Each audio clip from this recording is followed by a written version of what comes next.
요한복음 17장 2절부터 3절입니다.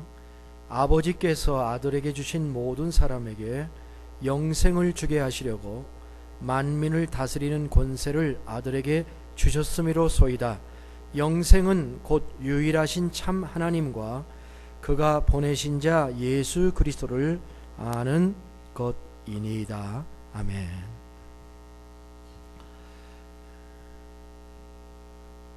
예수님의 두 번째 기도에 나가기 전에 오늘은 영생의 문제를 메이크쇼하고 지나가고 싶습니다. 이 문제를 한번 다루어야 하는 것이 아니냐는 그런 마음의 감동이 계속 한 주간 동안 있었습니다. 성경을 읽는 사람들마다 관심을 가져야 될 주제가 무엇이겠습니까? 예수님께서 너희가 성경을에서 영생을 상고하거니와 라고 말씀하셨죠. 이 말은 성경을 읽을 때 빼놓을 수 없는 주제요 중요한 문제가 영생의 문제라고 하는 사실을 말씀하는 거죠. 사실 신앙생활하는 모든 사람들의 마음속에 영생에 대한 질문이 있습니다. 예수님도 보면 사람들에게 예수님이 사역하는 동안에 무엇을 해야 영생을 얻습니까? 하는 질문을 여러 번 받습니다. 성경에 여러 곳에 써 있는데요. 적어도 2번 이 질문을 받으신 것의 구체적인 내용이 명확하게 기록이 되어 나타나고 있습니다. 첫째는 마가복음 10장 17절부터 22절까지의 사건과 누가복음 18장 18절부터 22절이 나오는 사건인데요. 아마 같은 사건에 대한 약간 다른 설명일 뿐인 것 같습니다. 한 곳에서는 부자라고 그랬고 한 곳에서는 관리라고 그랬어요. 그러니까 부자 관리의 이야기일 수가 있는 것입니다.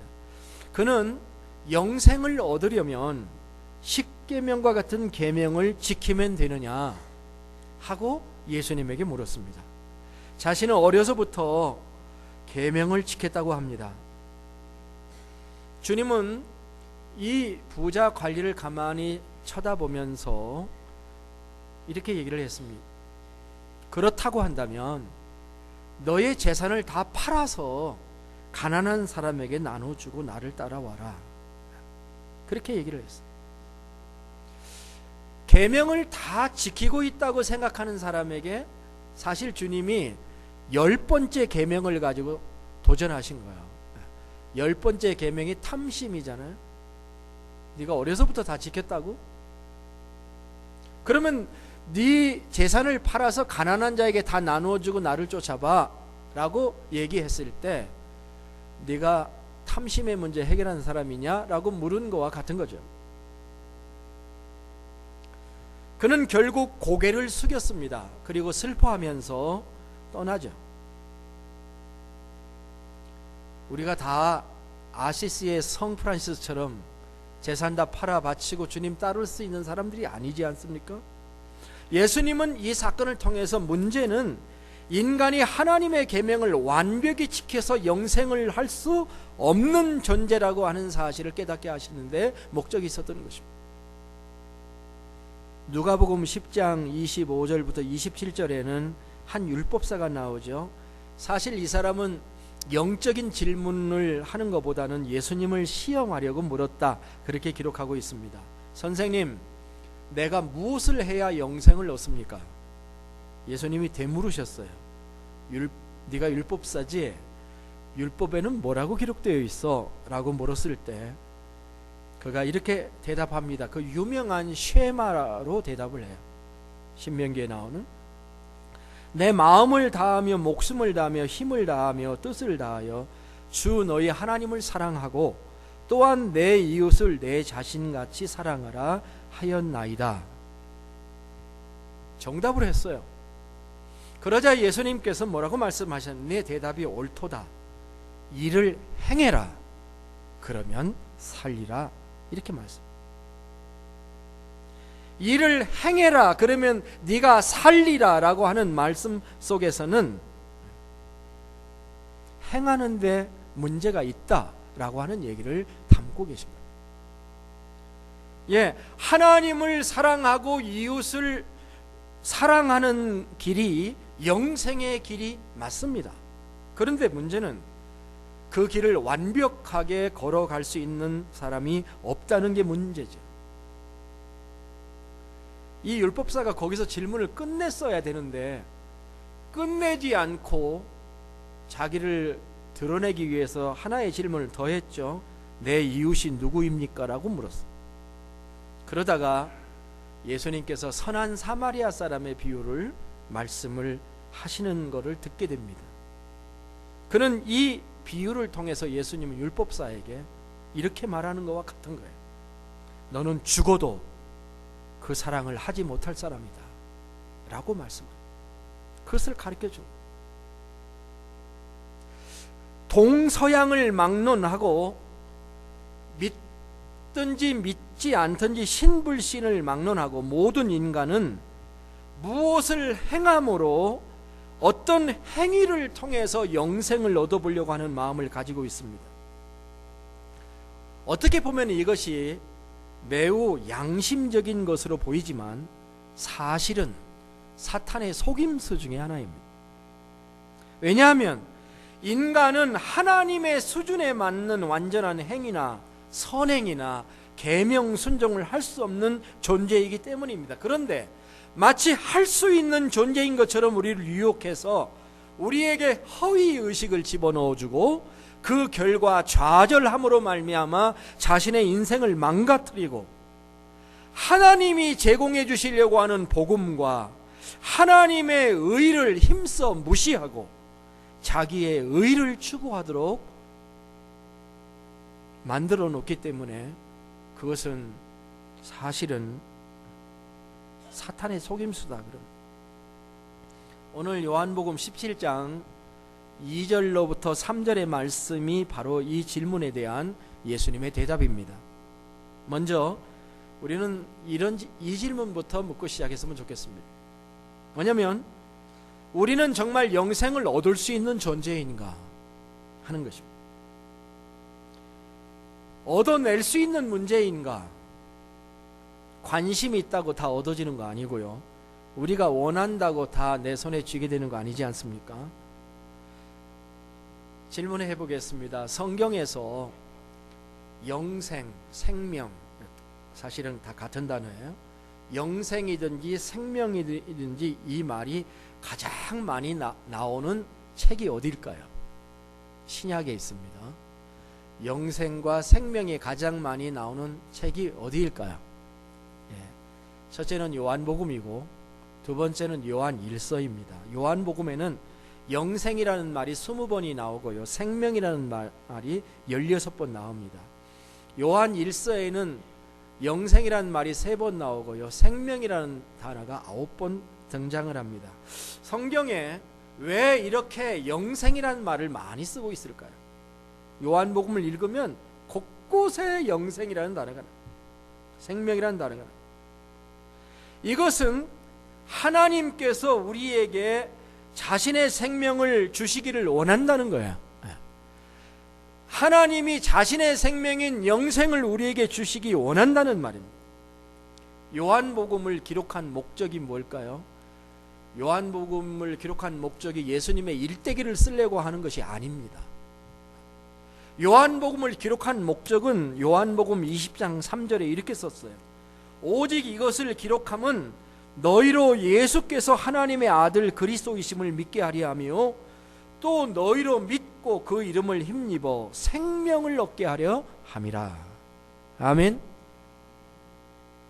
요한 1서의 마지막 5장에서도 이렇게 말했어요. 13절에 내가 하나님의 아들의 이름을 믿는 너희에게 이것을 쓰는 것은 너희로 하여금 너희에게 영생이 있음을 알게 하려 함이라 썼습니다.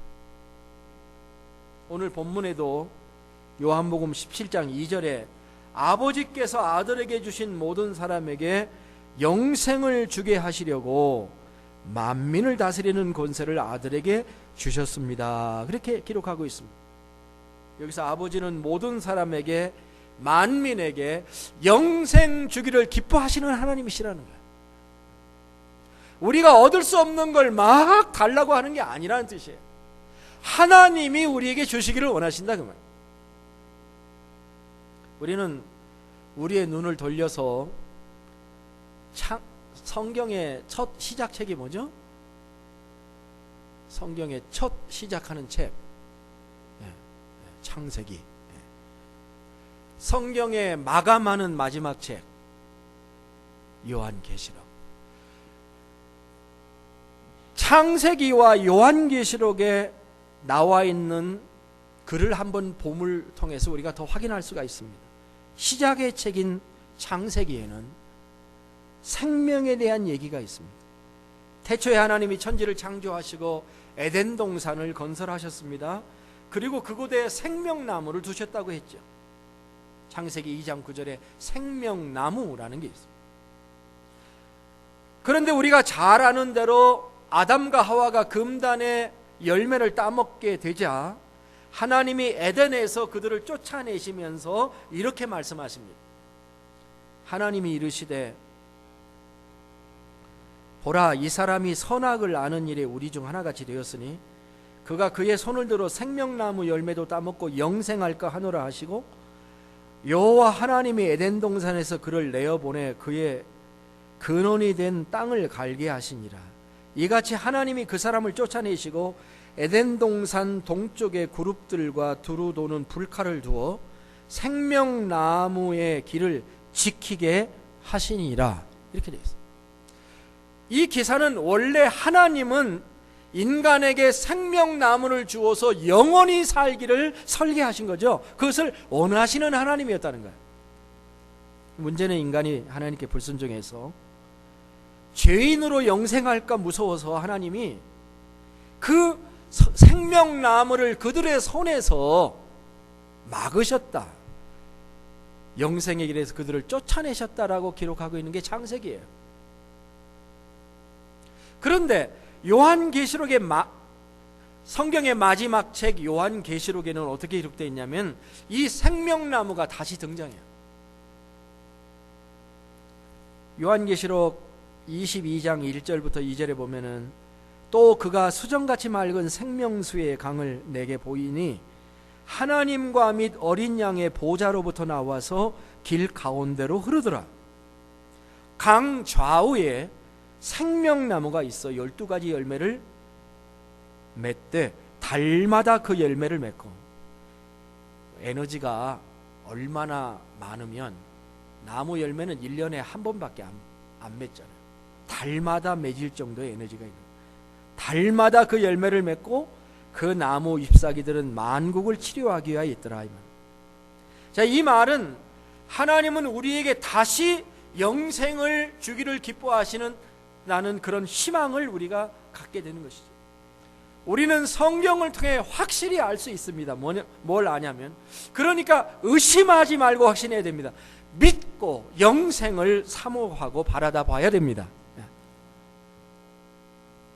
영생은 하나님이 우리에게 주기를 기뻐하시는 것입니다.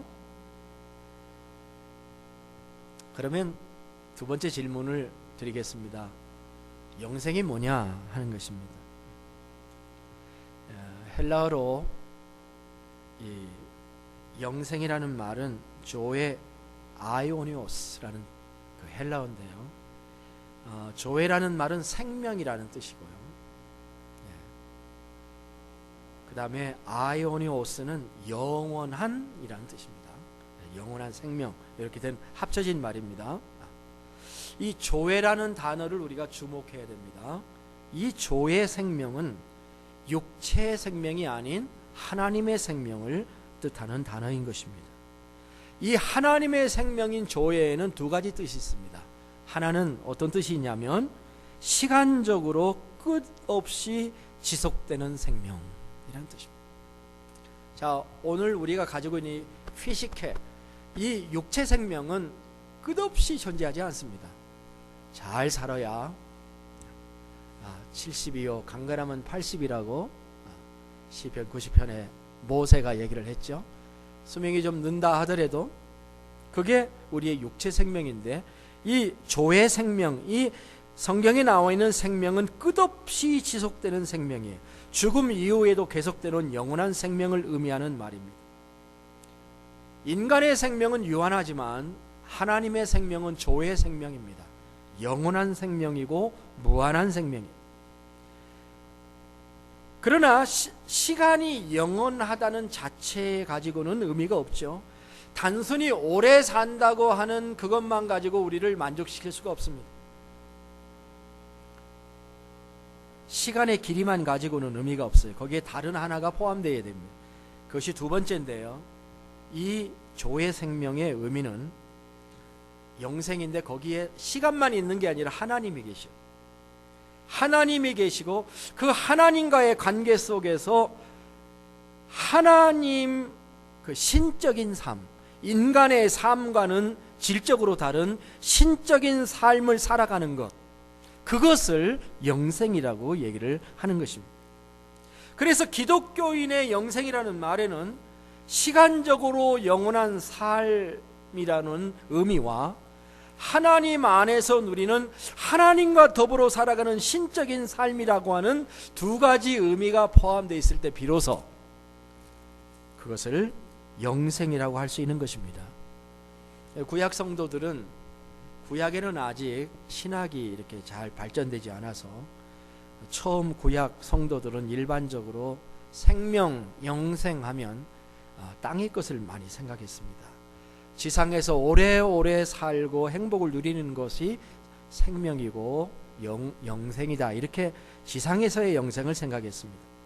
그러나 선지자들을 통해서 하나님께서 서서히 그들의 사상 속에 불멸하시는 하나님, 그 불멸의 하나님과 교제하는 성도들의 축복은 죽음도 초월할 수 있다는 생각을 하게 됩니다.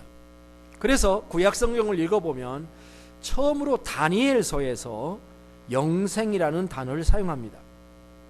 땅의 티끌 가운데서 자는 자 중에 많이 깨어 영생을 얻는 자도 있겠고, 수욕을 받아서 무궁히 부끄러움을 입을 자도 있을 것이며, 비로소 죽은 후에 부활하고 영생하는 것에 대해서 다니엘은 이야기를 하기 시작했습니다.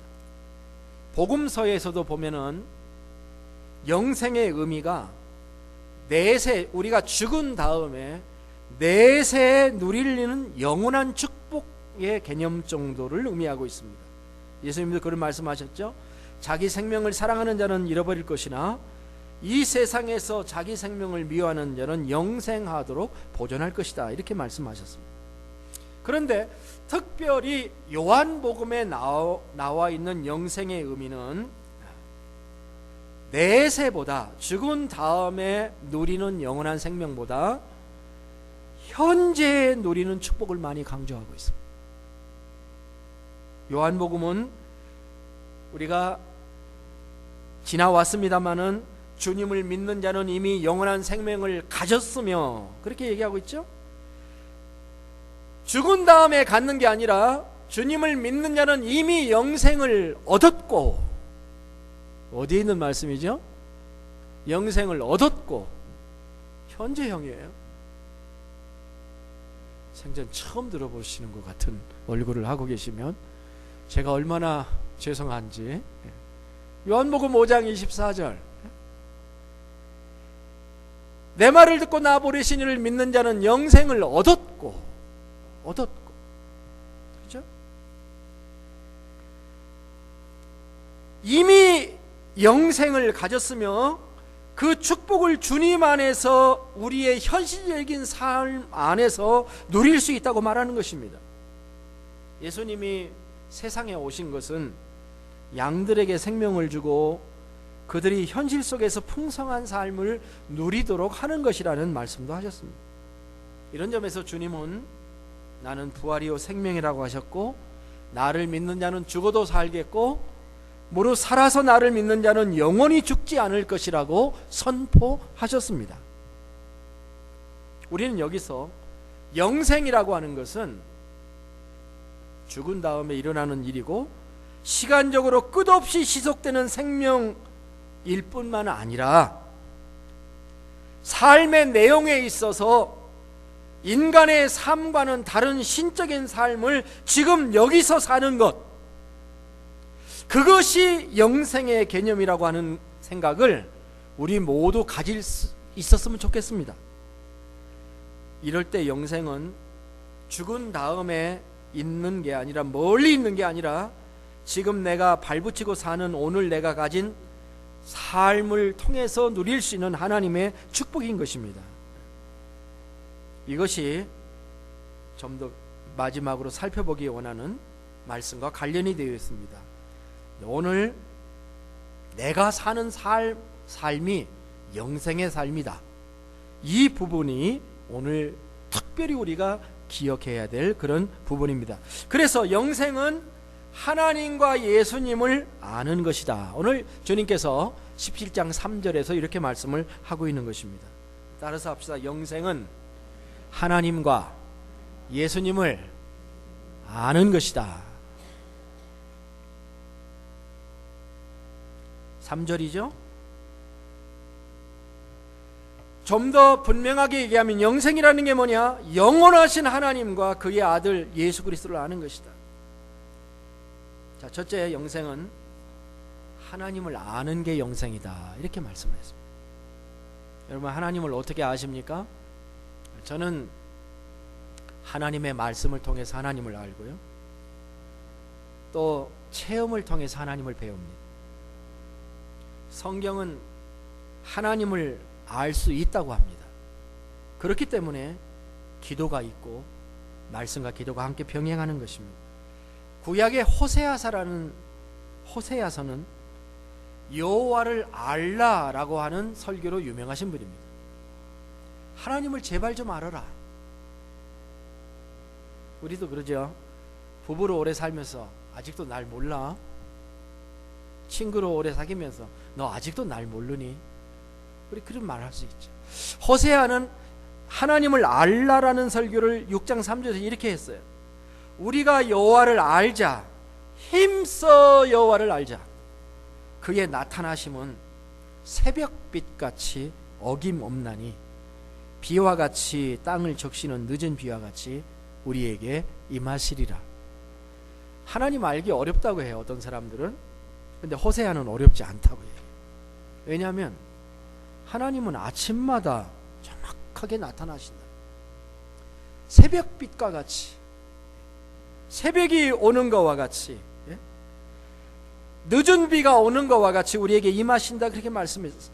신약 성경의 사도 바울도 에베소서 1장 17절에서 우리 주 예수 그리스도의 하나님 영광의 아버지께서 지혜와 계시의 정신을 너에게 주어서 하나님을 알게 하시고라고 얘기합니다. 여기서 사도 바울은 그렇게 합니다. 우리가 하나님을 스스로 알 수 없고 하나님이 지혜와 계시의 정신을, 성령님을 주셔야만 알 수 있다고 가르쳐줍니다. 그렇습니다.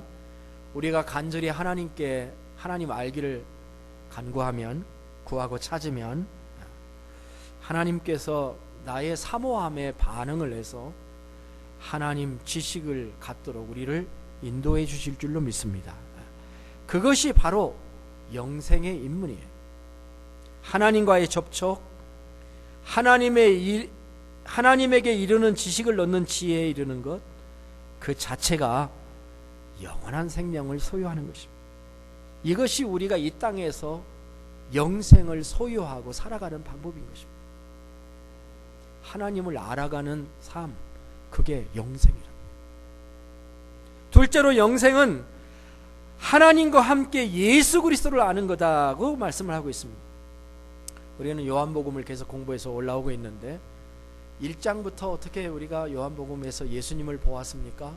태초의 말씀으로 존재하셨던 예수님, 그리고 만물을 창조하신 예수님, 그리고 때가 되매 말씀이 육신이 되어서 우리 가운데 들어오신 성육신하신 예수님, 이 예수님을 영접할 때 하나님의 자녀가 된다. 그렇게 우리가 1장에서 공부하고 오지 않았습니까? 그게 구원에 이르는 일이요. 영생이라고 하는 것은 예수님을 하나님이 보내신 자로 아는 것.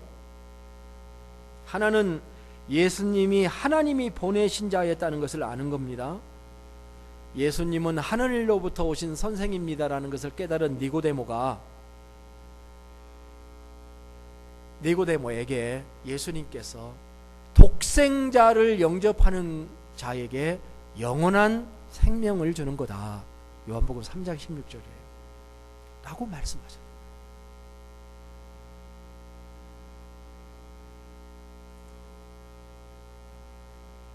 하나님은 우리가 멸망치 않게 독생자를 보내신 거죠. 하나님이 독생자를 보내셨다는 한 가지, 또 한 가지는 예수 그리스도라는 말에 있습니다. 영생은 하나님과 그의 보내신 자 예수 그리스도를 아는 거다. 이렇게 설명이 되어 있습니다. 이 말이 중요합니다. 예수가 그리스도인 것을 아는 것이 영생입니다. 예수는 그리스도이십니다. 그게 핵심이에요. 예수를 아는 것이라고 하지 않았고 예수 그리스도를 아는 것이라고 말했습니다. 그리스도가 메시아이죠. 그가 기름 부음 받은 우리의 메시아이십니다.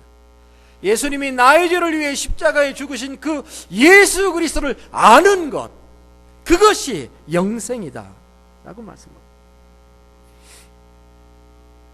이 말은 우리가 그것을 알았을 때 우리는 이미 영혼의 세계로 들어온 사람이라는 것을 말씀하고 있는 것입니다. 우리는 죽은 다음에 주어지는 영생을 얻은 자일 뿐만 아니라 이 땅에서 하나님과 예수 그리스도를 알고 느끼고 사는 존재이기 때문에 우리는 지금 영생을 얻은 자이고 영생을 살고 있는 자이다 라고 말씀하고 있는 것입니다.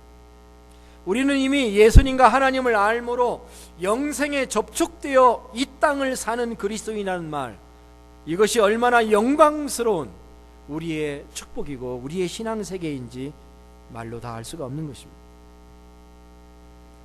영생은 믿음으로 받습니다. 행위가 아닙니다.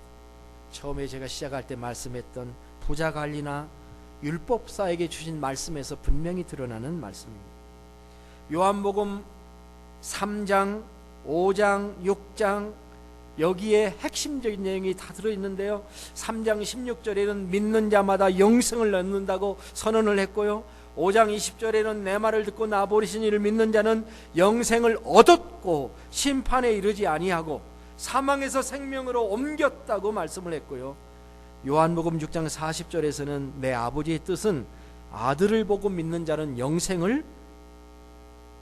아들을 보고 믿는 자마다 영생을 얻는 이것이니 이게 내 아버지의 뜻이다. 하나님의 뜻은 내 아들을 보고 믿는 자마다 영생을 얻게 하는 거다. 마지막 날에 내가 이를 다시 살리리라고 말씀을 했습니다. 부활이라고 하는 건 다른 게 아니라 이미 영생 얻은 자들을 살리는 게 부활이에요. 살려서 영생을 주는 게 아니고, 부활은 예수 믿어 영생 얻은 자, 영생을 소유한 자를 살려내는 것이 부활이다. 예수님은 6장에서 계속해서 말합니다. 진실로 진실로 너에게 이르노니 믿는 자는 영생을 가졌나니. 따라서 합시다. 믿는 자는 영생을 가졌나니. 가질 것이니가 아니에요. 가졌나.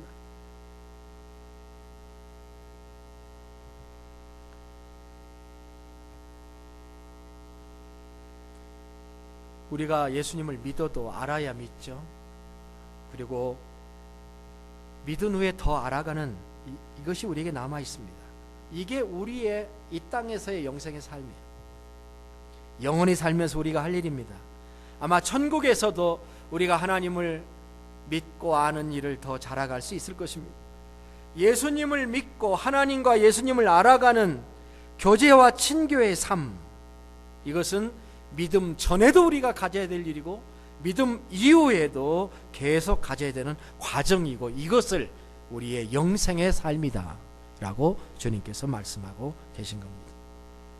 우리 배단위 침례교회 성도 여러분, 영생은 죽고 난 다음에 얻는 것이라고 이제는 생각하지 마십시오. 그렇게 생각하면 큰일이에요. 왜냐하면 하나님이 이미 주신 영생을 아직 가지지 않고 있다라고 이렇게 생각하는 것이기 때문에 그것은 엄청난 하나님이 주신 굉장한 선물을 잃어버리는 것입니다. 나는 믿음으로 영생을 이미 가졌고 그분을 더 깊이 알아가면서 풍성한 삶을 누리는 영생의 삶을 내가 살아가리라, 이렇게 고백해야 될 줄로 믿습니다. 하나님은 어떤 분이신가요? 예수님은 어떤 분이십니까? 하나님의 사랑, 하나님의 거룩함. 로마서 2장 4절의 표현대로 보면 그의 용납하심과 길이 참으심의 풍성함, 그의 인자하심과 그의 용납하심과 길이 참으심의 풍성함 같은 하나님의 성품을 우리가 발견하고 날마다 살아가는 우리의 삶이야말로 영생을 살아가는 삶이라고 저는 믿습니다.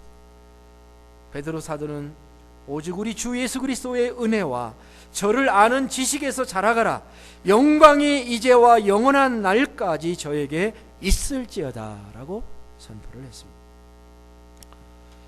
저는 찬송가 중에 436장 나 이제 주님의 새 생명 얻은 몸이라는 찬양을 꽤 좋아합니다. 감리교회 목사님이신 이호은 목사님께서 작시한 찬송시예요.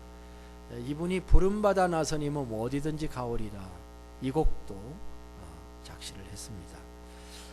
이분은 농촌에서 사역하는 목회자들을 양성하는 것에 평생 헌신한 신학자이십니다.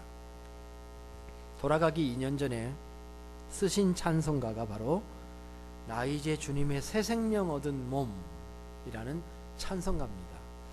우리가 찬양하기 전에 가사를 많이 음미해야 되는데 이 가사는 이렇게 쓰여져 있습니다. 나 이제 주님의 새 생명 얻은 몸, 옛것은 지나고 새 사람이로다. 그 생명 내 마음에 강같이 흐르고 그 사랑 내게서 해같이 빛난다. 영생을 누리며, 옛날 찬송가에는 영생을 맛보며 그렇게 써놨는데 바꿨더라고요. 영생을 누리며 주 안에 살리라. 오늘도 내일도 주 안에 살리라. 2절입니다. 주 안에 감추어져 있는 새 생명 얻으니 이전에 좋던 것 이제는 값 없다. 하늘의 은혜와 평화를 맛보니 찬송과 기도로 주 함께 살리라. 영생을 누리며 주 안에 살리라. 오늘도 내일도 주 함께 살리라. 아름다운 고백이고 우리의 고백이 되어야 될 줄로 믿습니다.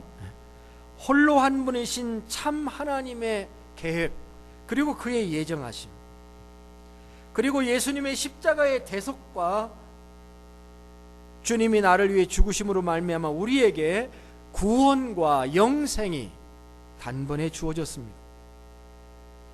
그리고 이 영생을 소유함은 꿈같은 이야기가 아니다라고 얘기합니다. 이건 꿈같은 얘기가 아니라 엄연한 영적인 현실이다라고 얘기하십니다. 우리는 예수 그리스도를 믿음으로 말미암아 이미 영생을 얻었고 영생을 누리며 사는 그리스도인이어야 합니다. 사도 요한은 또 증거는 이것이니 하나님이 우리에게 영생을 주신 것과 이 생명이 그의 아들 안에 있는 그것이니라. 아들이 있는 자에게는 생명이 있고 하나님의 아들이 없는 자에게는 생명이 없느니라.